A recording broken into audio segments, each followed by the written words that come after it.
Funerals have been taking place in Myanmar after the bloodiest day since the military coup began last month. A total of 38 people were killed on Wednesday.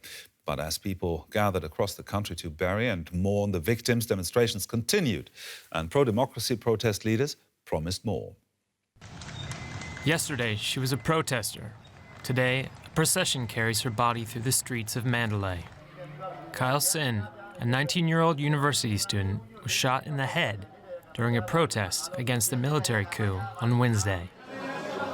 At her funeral, relatives surrounded her open coffin as mourners passed by, paying their respects while singing revolutionary songs and chanting anti-coup slogans. Angry and emboldened, protesters have returned to the streets of Myanmar with a clear understanding of what's at stake. They know their defiance of the military coup could cost them their lives. We don't want anything from them. We just demand that our mother, Aung San Suu Kyi, is back and the power is in the people's hands. We don't want the military ruling the country. That's why we're protesting. And I'm also ready to die instead of others when soldiers come back again. The military, too, has ramped up its response with a show of force, scrambling fighter jets to make several low-altitude passes over Mandalay.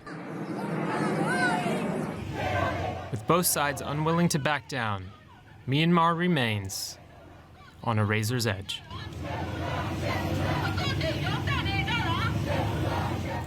Well, Aung San is a journalist covering the coup and the violent crackdown and joins us from Yangon. Protesters are back on the streets in several cities. Is the situation there escalating again today?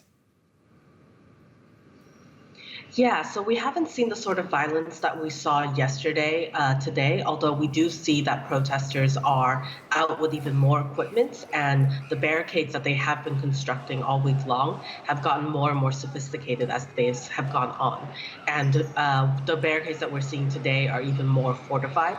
They've been using sandbags as well as very large plumbing pipes that have been left out on the streets because of both the coup and Myanmar's situation with COVID. And it's unclear when and why security forces choose to use the sort of deadly force that we saw yesterday as well as on Sunday. Well, the UN Special Envoy on Myanmar has called Wednesday the bloodiest day since the military junta overthrew the elected government. Why the intensification of violence that you also just described?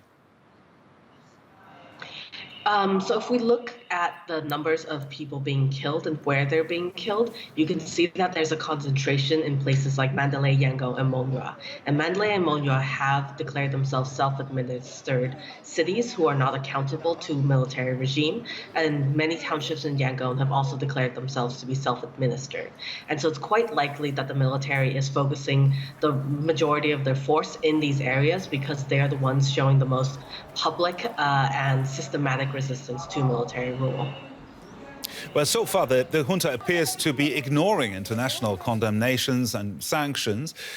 What more do protesters need in support from the international community?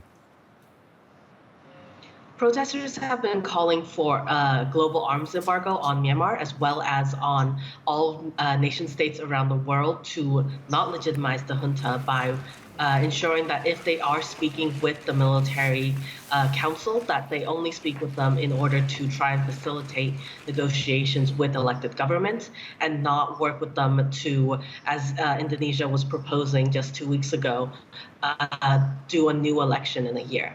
And so essentially to withdraw any sort of legitimacy from the military council. Journalist Aung San, thank you very much for joining us today. Thank you.